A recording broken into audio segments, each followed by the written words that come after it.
Welcome to RAADcast, where science and soul converge in shaping the future of human potential. I'm your host, Dr. Melissa Grill-Peterson, and together we're stepping beyond limits to explore super longevity. Produced by the Coalition for Radical Life Extension, the visionaries behind RAADfest, RAADcast is more than a podcast. It's a movement for the bold, the curious, and those who refuse to settle for anything less than the extraordinary. Together, we'll uncover the cutting-edge science, unknown strategies, and transformative practices, paving the way for a future of limitless potential. If you're ready to think bigger, dream bolder, and live longer, you're in the right place. This is RAADcast. Now let's get ready to explore the future of life itself.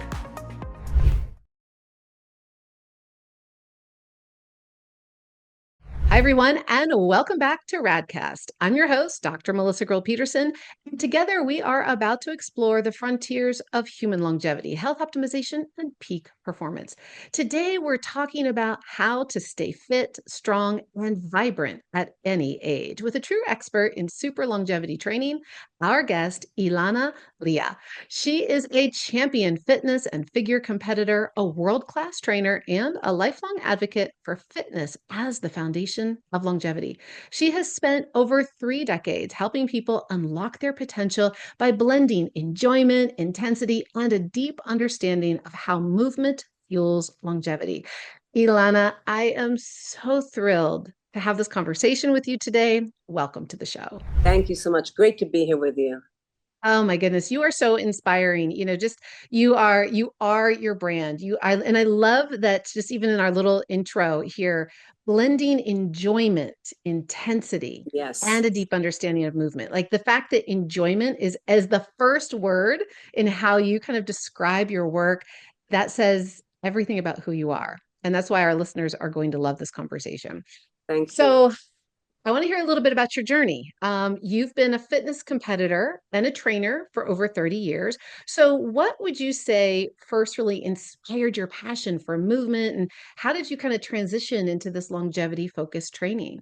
Yeah, thank you for that question. The beginning was probably at the age of 13, which I was, playing with my friends in the neighborhood, and I was making them do like headstands and handstands and running around the block. And I'm like, I'm a teacher. Like I got in touch, like I'm a teacher for the body. So maybe it was innate in me. Maybe it was this like calling that I had, but even from a young age, I was already bossing people around that way. So that's really where it began. I've always moved my body. As a teenager, I call it movement because I've always had this desire to move. Like I look at my body, like we need to move here, And so that was like something I just did naturally. And then I always wanted to give that to other people, like move and inspire them. I had this inspired feeling about the whole thing in my soul.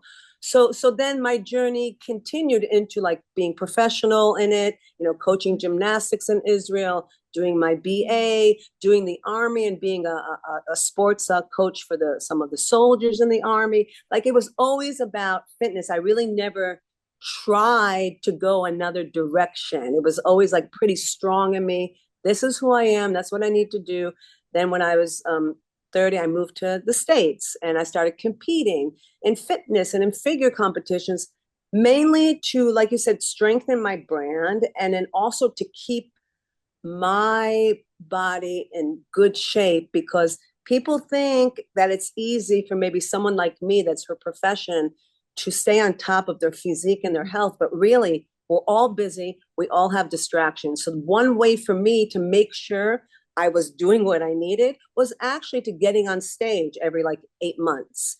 And so I did that. And so the journey just continued. Then as the years went by, changes happened in the body, including mine. And with my clients tend to be with me for years over years because I'm kind of like a coach of their lifestyle when it comes to fitness. So as my body changed, as I experienced some changes, I'll call it that way, not to the better or the worse, just changes. I started diving more into, okay, Lana, so you're not 20 anymore, you're not 30, you've passed the 40s, etc. What really is keeping you inspired and moving? And it was, okay, the way I describe it, I want to be Ilana. Now, that's everybody's different. So what does that mean to me? I don't need to try to be younger. I'm not, I don't really care if I have more wrinkles. What does really matter to me is my quality of movement. Like I want to be able to move beautifully, not only till I'm 70 or 80, but into the 80s, 90s, 100s. Like when I'm 150, if I want to take a nice 3 mile hike onto Pinnacle Peak, there should be no question that I can do that. Right. So that's what I call becoming like a professional fitness person in super longevity. So I'm a professional, I'm a pro, or I try Yeah. to teach people to be a professional fitness, but in super longevity. So that's kind of the whole thing. I Yeah. love it. And you know, part of your brand and getting to really look at the work you do, you've really developed this unique approach, like you just said, called super longevity training. So what does that, so when you're working with clients and so that they can begin to understand and appreciate the importance of movement and mobility, so that they can, right, be doing more of what they love. How does your model, how do you, what is super longevity training? How do you approach it? Is it different than maybe regular personal training? What do you really focus on that's ensuring good movement? That's such a good question because I can't tell you, I have a structure of this training, and this is what you need to do. If you walk into the gym and you see more trainers and I'm training, you won't necessarily say, oh my God, she's doing super longevity training, because we're all moving the body Yeah. in different ways, and with different goals in mind. So I can say to you for sure that what sets me apart is I work very strongly on people's mindset. Yeah. So let's say, so longevity training would be, I just want to have a okay quality. I want to be able to open a jar when I'm 80, which is fine. Okay. I'm not saying, and they should be able to. So super longevity is like, look, it's not only to 80, and it's not only about opening a jar. Okay. It's about you staying you physically. Why Mhm. change? Why become less capable in movement? So my Yeah. mindset is number one. So to answer your question, mindset, I have to change the way of thinking, because Yeah. so in the beginning, like, oh, I'm just going to live to 80. But then as they're with me, like, oh, maybe I'll shoot for 120. So then I say, okay, so if it's 120 now, how are we going to work out? And then honestly, together with that individuals, Yeah. I find the way together to move them forward in that process. Yeah. Yeah, I mean, it's has to I do with everything. I mean, The longevity revolution is about more than just searching online for a few hacks, or any one of us moving our biomarkers in the right direction. It's about coming together to learn, share, to connect, and create the unlimited future we want. That's why you need to be at RAADfest 2025 in Las Vegas from July 10th to the 13th. RAADfest, the revolution against aging and death, is proud to be partnering for the first time with Dr. Aubrey de Grey and Longevity Escape Velocity Foundation to form the single most comprehensive, advanced, informative, and inspiring event on age reversal for a general audience. Meet the people you want to make forever with. RAADfest 2025. Take advantage of lower advanced pricing now at radfest.com. yeah. I love it. I mean, I think I'm curious from your experience. eh, what have you found about people's mindset? So before they realize that they've put limitations on themselves, right? Like, what do they think is just supposed to happen? Have many people, do they have a clear intention about, even if it's just to 80 and not just, right? But if it doesn't matter what the number is. Do they already have a clear intention of understanding how they want to be experiencing life in their bodies, how they want to be showing up and moving? Or do you find that many of your clients haven't necessarily connected the dots and there's just kind of this idea of like, oh, okay, open a jar when I'm 80, because they're already assuming a certain degree of breakdown? What is it that you see a lot of? I think it's more number two, what you said. However, in the past, I'd say 5 years, Hmm. there's been more people coming in already. Look, I want to stay fit and strong, and I want to travel when I'm 8. There's been more people coming to me. So I think there's something new happening in the sound in the world. But there's also people just come in and I think they're just repeating what they're hearing in society. Oh, I'm getting old. Oh, everything hurts me. It's my age. They're just repeating and then they're believing. So they're repeating what they're hearing, then they're believing it, and then they manifest it. So they come to me like that, and I have to almost like turn it all around. And it's fun. I do it together with them, and they're usually open. You know, people won't say, oh, no, I want to get really decrepit at 70 and 80. Stop bothering. They usually don't do that, right? You know, they're happy to interact that way. Yeah, they're like, okay, now let's play with this. This sounds good. Exactly. Sounds good. Exactly. Yep. Okay, so let's talk about some of the most common things that you see happening across the decades. And so let's really think 50s, 60s, 70s, but let's kind of start around the 50s as far as clients coming into you. What are they already dealing with? So I appreciate that just first there's this big, let's get your mind understanding more as possible. That's brilliant. But now, what are some of the things that you're seeing just kind of naturally are happening that have to be addressed with, through training, through movement, through any of the work that you're doing with your clients? Yeah, that's a big question because generally speaking, people show up in different ways. It's very broad. But what I am seeing is more pain in the body, more stiffness in the body, less self-esteem, less confidence, more injuries. Definitely with women, there's more issues of hormones, which would lead to extra body fat and somewhat more of a weakness with strength. Not so much flexibility and mobility, but with strength.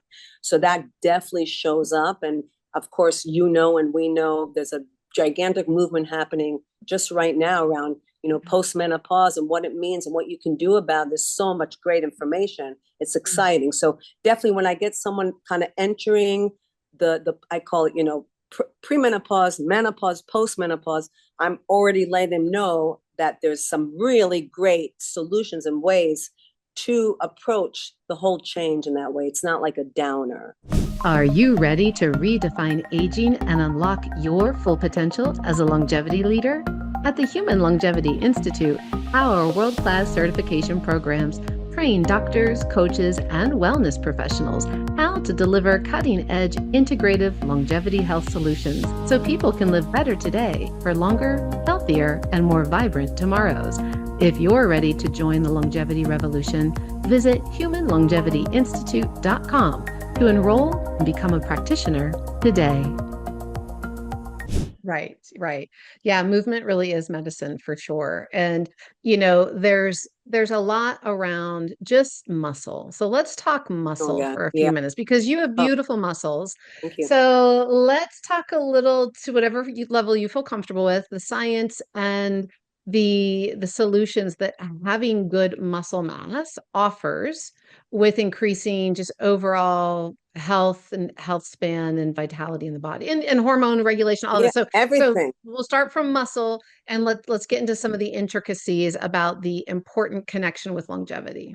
So good. So muscle is like, I call it like the gold. It's the gold of the body. It's like that expensive tissue that you want to keep on your body and build, like no matter what, like never lose that beautiful expensive tissue, which is the muscle. So that has been in me like almost I don't know why. When I was a child, I just wanted to be strong. I can't explain that. Why? Maybe because I was a twig and I just wanted to be strong. So I've always had a feeling around being strong and having muscle, but I've never really lifted very heavy. That wasn't my thing. So that's just me, and not everybody's like me, but because, and I could get into the science, but there's people that are much better than me. I've been following, Dr. Stacy Sims, who's an exercise physiologist that finally is focusing. There's someone who's focusing on women's physiology, especially women active women, and especially postmenopausal women. And she has been a gift for me personally. And because I was a little bit in what I call like a deep, like kind of wonderment, or what we call travail, like, okay, Lana, you have all these clients, they're entering this phase and what's going on? How do you approach this? How do you approach like the heavy lifting, the protein? Yeah. And Dr. Sims, for me, she just brought it all together for me in a way that I could manifest it with my clients. And Yeah. so I'm doing that, which means they should lift heavy, whatever that means to them. I won't get into all that because you can see it all over, but they should lift heavy, complementary to their body 2 to 3 times a week. They should do some HIIT workouts. They could do some zone 2, a low cardio. It's just for fun, but it's not the bread and butter. And they should do some jump exercises, 10 minutes, 3 times a week. Yes, for their bones.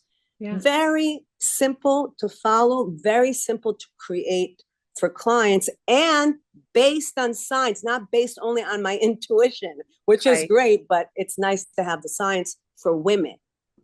Absolutely. And it's, I mean, I think, you know, what I don't know if women know enough, to your point, is that because after menopause, we have such a decline of estrogen levels, and that is directly linked, it will accelerate muscle loss. So even more significantly in women than men.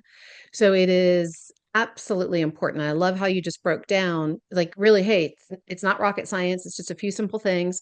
Let's talk for a moment, because part of that equation is making sure we're getting the right macronutrients, and specifically making sure we're getting the right amount of proteins, and even more specifically from those proteins, those essential amino acids, because that's what's going to help us to retain muscle, to make sure that we're not breaking it down as quickly. So how would you say, when you're working with your female clients, are you approaching that? So, and what I mean by that is specifically looking at macronutrients and just getting Yes. really good nutrient density in. Oh, such a good question. And really, again, one of my like recently, like, how can I get these beautiful American women to not be afraid of food, right? Like, food doesn't make you fat.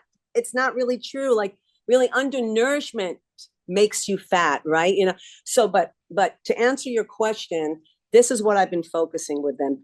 I try to keep things simple because people are overwhelmed. They're Yeah. overwhelmed.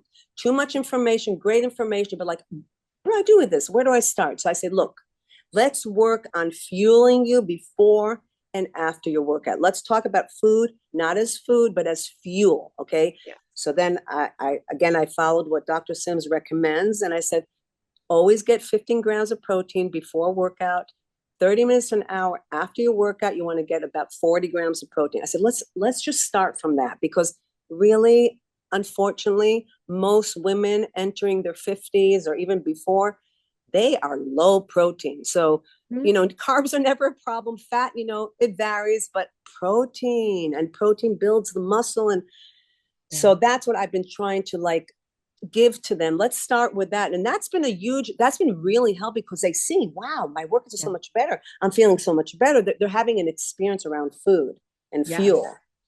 Absolutely. And I'm happy to hear you say that. And I think everybody, in case you don't realize this, protein is the most metabolically, it allows you to be the most metabolically active. So when you're looking at your macros, you're looking at your meal, you start with protein first, your body works harder, takes a little longer, it takes a little more to break it down. And it's the essential building blocks to everything. It breaks down into amino acids, and you need amino acids to repair, to replicate, Right. to build, to do all the things in the body. So yeah, it, and that is something I do believe that we're hearing it more and more, but you're right. I think a lot of people, there's still a lot of confusion, and this Yeah. isn't about a diet type. Look, if you want to get plant-based over animal-based Sure. protein, you can. You just have to ingest more of it. But even, over big protein, it's just so important that we're getting those amino acids. And so I love that you're making sure that your clients know that. And that's some really good stuff. So all right. So your process, you keep it simple. I love the jump for bones. And again, let's talk bone health for a minute, because I don't think people realize the rate that their bones, they're losing bone Oh, mass. wow. It's sad. It's sad. It's a sin. It's a sin that women don't get their bone tested from like the age of 30. It's actually a sin, maybe of the system. I'm not going to point fingers, but for some reason, the medical system start testing your bones in your mid 50s or 60s. Then of course, maybe you have bone loss. But if you knew in your 30s that every year you're going to have a percentage of bone loss. And by the age of 60, you already lost like 20, 30%. You would do something about it, just like screening for breast cancer. So it is kind of like, makes me a little bit sad, because I know I have a lot of clients in osteopenia and even some in osteoporosis that it could have been preventative with the right education from their doctor. Okay, not even from me, from their doctor. So bone health, I mean, without our structure, the bone, I call the muscle the gold, maybe the bone is like the platinum, right? Now, but without the structure, how can we build muscle? If we don't have the bone and we're lifting weights, the bones get scared because it's not strong enough to hold that muscle. So it's a catch-22, right? Right. If you build muscle, you get stronger bones. If the bone's already so weak, it's sad and doesn't have to happen. And it is reversible, as you know, to a certain point, or if not totally reversible, the bone loss, at least you can stop it with weight training and efficient amount of protein. Yes, you can do that. And that should be like someone, if you go to your doctor and they say, okay, I'm going to prescribe you blood pressure medicine and cholesterol statins, and I'm also going to prescribe you getting into the gym and lifting some weights 2 times a week, because it is not it needs to be mandatory from that standpoint. It needs to be, people need to know you have to do this, especially women. So when you're doing, I agree 100%. So when you're doing jump, so talk a little bit about that, what you mean by that for our listeners, so they can get an appreciation. Right. So there's me personally that I've always lumped bouncing around. I'm like a bouncer, but when I heard, oh, wow, that's great for my bones, I even got more excited. So it can be very simple, like skipping or just doing some squat jumps in place. But you want to take 10 minutes and practicing lifting your body off the ground and landing, because in the landing, there's a shock to the bones. So there's different levels of jumping. But let's say if it's a beginner, let's say someone comes into me and she's like, she can't even do like a squat well. I'm not going to make her jump. I'm going to teach her the squat. But then when she gets good, I'll have her hold TRX. Now lift yourself off the ground and let's do some. So for instance, you have 10 minutes at home, put on the timer, do 10 jump squats. Hopefully our listeners kind of know what that is, squatting and jumping. Then skip across the hall like a kid, back and forth. And then jump with 2 feet like over an imaginary line on the floor. Just go back and forth like to the side. Okay. And do that for 10 minutes with breaks. You don't have to turn to like a heart rate, conditioning exercise. That's not really the goal. You can do that if you want to, but the goal is that your jumps get better and better so that your landing gets, more impactful for the bones. So maybe you'll do 2 rounds of that. Maybe do 3. Maybe if you're really, really fit and strong, you'll do 5, 6. It doesn't really matter, but you did your 10 minutes of jump training. Yeah. So let's talk about the importance of kind of progression, because of course we know that just zone 2 training can reduce the rate and risk of all-cause mortality by upwards of 50%. So again, movement truly is medicine across the bars, but not everybody's coming in with the same ability level. Right. So what best practices would you maybe recommend to our listeners right now? So, and let's assume that, maybe a lot of people are hearing you, they're inspired, they're like, yeah, I want to do super longevity training. So walk us through maybe a process of how we should think about approaching it. Kind of what's that little mindset shift you could invite them into first and foremost, and then how would they safely assess their capacity and maybe kind of like just start, because they might not be able, like you said, to be doing the jumps, and they might not be able to do big explosive movements yet. They might not be ready for high intensity training yet. Maybe they've been a couch potato for a really, really long time. So what are just what's the best progression and some of the simple, essential things that if they just do a couple little things, they're going to get great benefit? Oh, I love your questions, because it's like my whole life and way of thinking. You just put like into a question. And okay, so you started with, if the listeners are here listening, they want to know more and they're excited to start, I say, okay, first damper the excitement, because excitement will get you into trouble. Even if you're a top athlete and you're excited to get going, and it's gonna get you into trouble. What does trouble mean? You're gonna hurt yourself. You're gonna overdo it. You're gonna overtrain. and that's not good. You don't want to have any setbacks. So that's number one. Say, okay, I'm excited. I want to start good, but bring it down a notch. Okay, bring it down a notch. Then you have to be real with where you're at. So if you're like a couch potato, like you don't even work out on a regular basis. I'm not talking about, oh, and when I was 20 years ago, I did boot camp for 6 months and lost 40 pounds. I'm saying, you know who you are.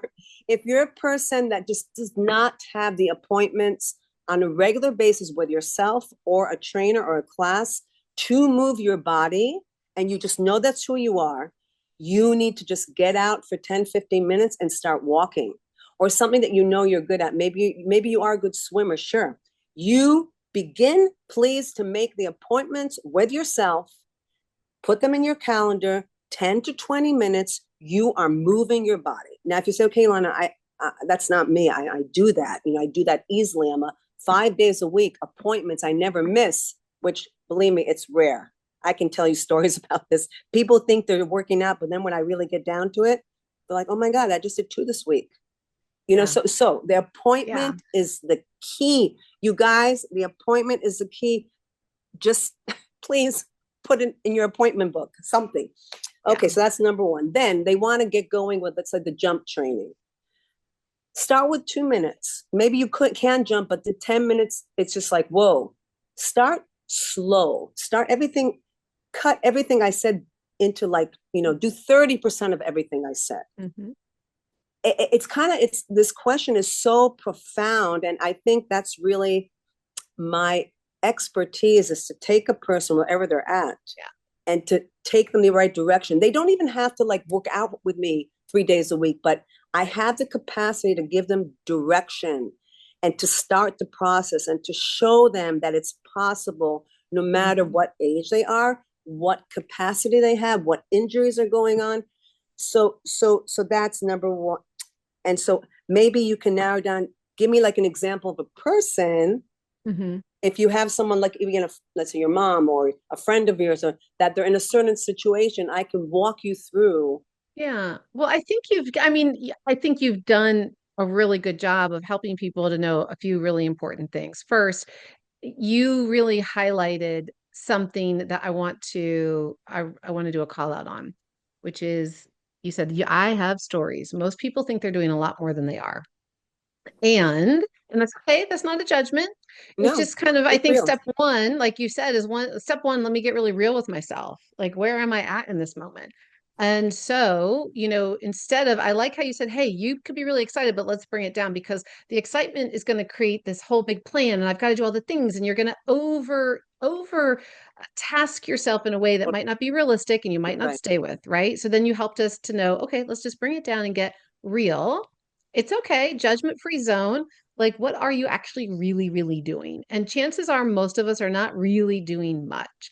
And so if we just start from there and say, well, if I'm not doing anything, a 10-minute something is a good place to start, is what you were saying. Yes. And zone two, you guys, zone two is just simply being able to exert yourself and still talk without being breathless. Beautiful. So let's say you're going for a walk.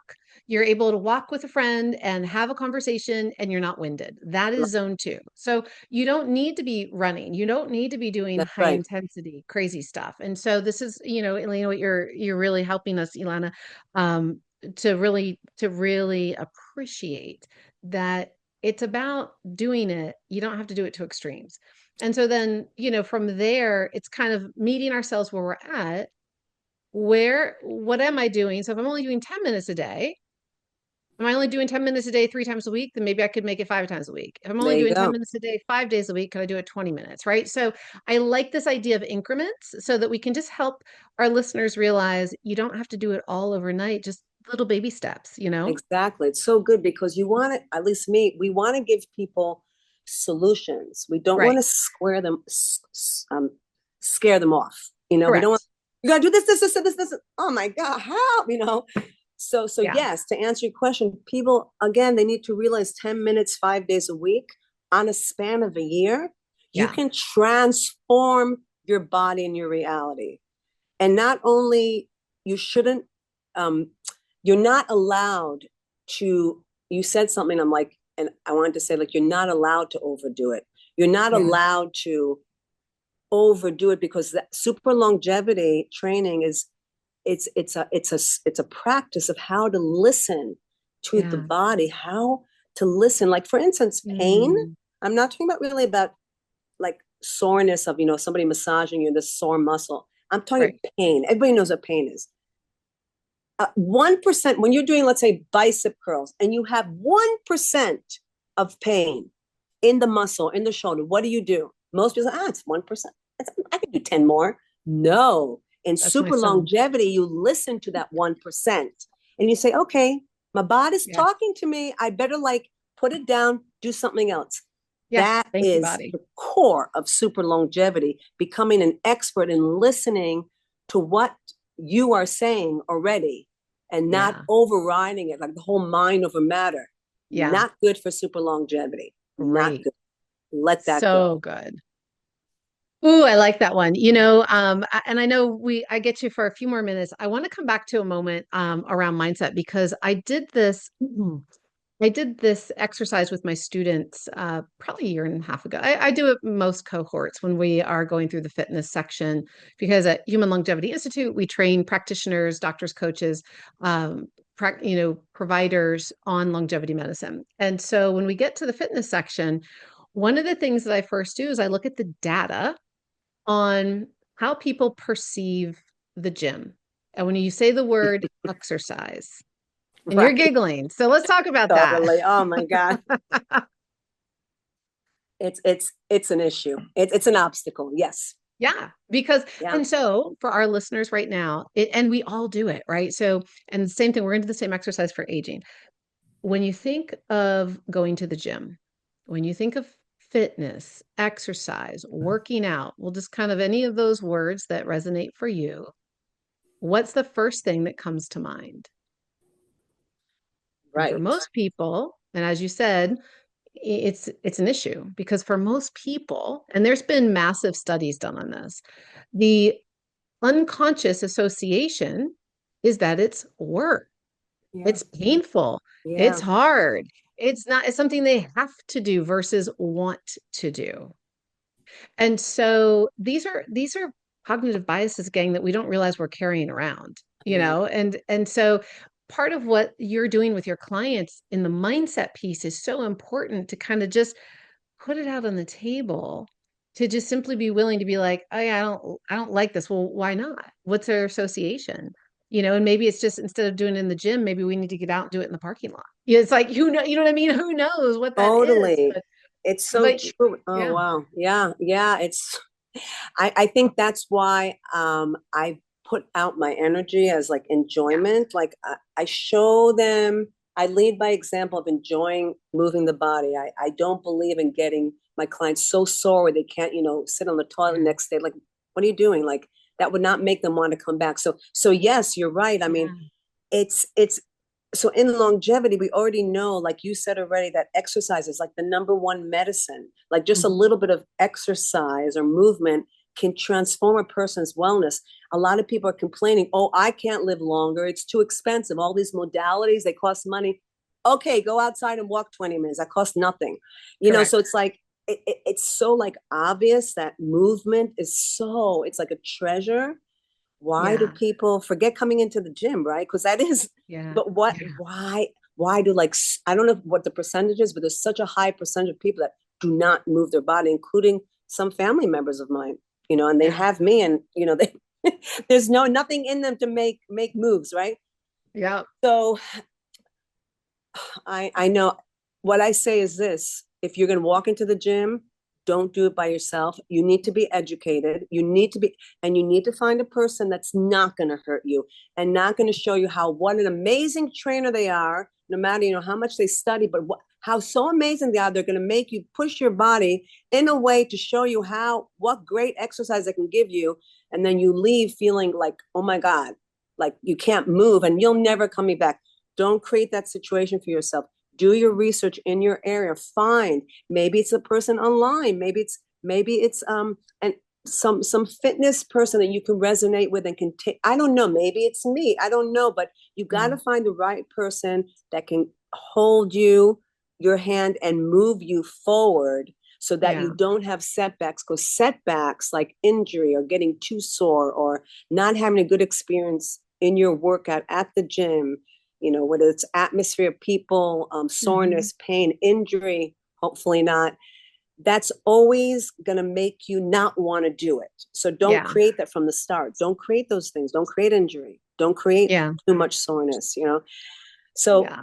reach out. We all need a team of people to help us go where we want to go. I needed to in the areas that I'm not very strong in my life. I Yeah. need that. I even need it in exercise. I get recovery. People have a recovery. If I'm competing, I have a competition coach. I mean, we all need coaches and people to be with us in this process. So don't try to do it on your own. And it Hmm. doesn't have to be always expensive. You don't have to think, oh, but I can't hire a trainer, a private trainer 3 times. That's not the case. You just need somebody to direct you in the process. And you do your homework, then you show up Yeah. again, and they direct you more. That's it. Please Yes. find someone. Yeah, I love that. And I think that you're helping to direct people today. And that, what I keep hearing you say, and I think one of the things that I appreciate so much, and and again, kind of back to the negative association with the idea of working out, a lot of people think that it's work and it's not fun. And back to your first word about enjoyment and helping people to simply get curious Right. about what they enjoy. So it doesn't have, it's not a one size fits all. It No, doesn't, it's not the same cookie cutter no. approach for every single person. It's simply, how does your body like to move? What feels Right. good? Right. What types of movements? Like you said, maybe it's swimming, maybe it's pickleball, maybe it's yoga, maybe it is high intensity, maybe it is jumping rope, maybe it's skipping, maybe who knows? Yet maybe it's dancing, right? Like, and so I I really want to invite people to go ahead and appreciate that. And I want to ask you what your kind of everyday personal super longevity routine is that keeps you just living your most enjoyable, vibrant life every day. I'm happy to share that. And I'll just say one thing on what you just said around Yeah. find what you enjoy. I am Yeah. going to speak to the women in menopause, post-menopause. You might not enjoy weightlifting, but you have to do it. I'm sorry, you Mm. have to do it just to get to brush your teeth. Okay. You have to do it. However, you will enjoy the results, which is quality of life, the capacity to enjoy your vacations later on in your life. So keep that in mind and find the right person to show you how to do it correctly. So that's my Nice. last two Good. cents Thank because you. that's important. Thank you. That And is, and yeah. with me, I mean, I've always been a person that average in their whole lifetime worked out, moved, exercised, dedicated that time of 6 hours a week. Okay. 6 hours a week, I would say, is my average for the past 35 to 40 years. Now, what I do now is because I'm in that phase of postmenopause. Yes, I lift 3 times a week, make sure it's heavy, whatever that means to me, whether it's a 6 rep, heaviness, or depends on the week because I got to listen to what's going on. But yes, I do lift heavy and I do a lot of mobility workouts. I do 2 hits a week. Sometimes they're great, sometimes they're not so good. So I'm always listening. Sometimes I can push my heart rate up there. Sometimes it's just not the right week. And I put a lot of emphasis on recovery. But it's still an average of 6 hours a week, whether it's stretching, mobility, recovery, hit, the jump training, the strength training. It's still in that frame of an hour, 6 days a week, let's say, and one day off. That's really Yeah. kind of who I am. It's always been that. I love it. I love it. That's fantastic. And so, for those of you that aspire to get to where Ilana is, I will share with you, I would say I used to be back in the day. I mean, I ran fitness programs, No, did the whole thing. I would do a minimum of 15 hours a week, minimum, right? For years and years. And I know you used to do that too. Like when we were in our earlier days in our 20s and our 30s, it was a lot of that stuff. And I'll never forget after I had my son, I I had a massive change in perception around movement and what I considered exercise. Because again, I taught everything. I ran programs. Like I Right. danced since I was 2. So I was the fitness woman, right? Just like you. And all of a sudden I'm holding this 9-month-old, sack of yumminess. And I'm like, he's my workout now. And then I Yep. just started to look and I'm like, life is my workout now. Like Wow. I get to appreciate that I may not get to the gym all those hours every time the way I did, even, Yeah. 6 months ago. And so that one little thing started giving me the opportunity to look at life differently and look at life as an invitation to move and an invitation to lift heavy things. And it didn't have to just be a dumbbell, but I'm Right. like, I'm going to lift my heavy baby, or I'm going to Love. lift, like I'm going to lift my dog up onto the bed. I'm going to lift things. I'm going to bend my knees. I'm going to take 2 stairs at a time. I'm going to play instead of just going upstairs to get something. Yeah.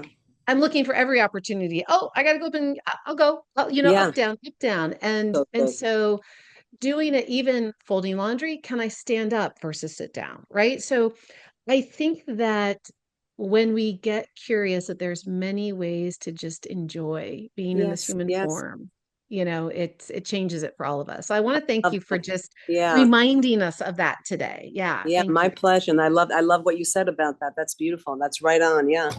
Yeah. And so my gosh, I cannot wait. We will have more and more of these beautiful conversations. And so listen, gang, if you have enjoyed this today, yes, we have to go here in a moment. But when you come to Las Vegas this July for the 10-year anniversary of RAADfest, and we have partnered up with Aubrey de Grey and the Longevity Escape Velocity Foundation, we are going to have the most amazing gathering of experts and enthusiasts alike. And this beautiful human that you are hearing from today, this vivacious, filled vessel of life, will be there. And who knows, maybe he'll Absolutely. be running a fitness lab for us. You never I'd know. love It's to going to be be part. very Love to. experiential. Yes, it's going to be very experiential this Yeah. year.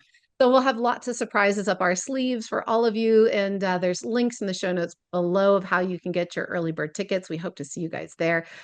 Oh, Ilana, what any other thoughts, wisdom you choose to impart with us? Of course, we want to know how to get in touch with you, but as we get ready to wrap today, any final thoughts that you want to share with our audience?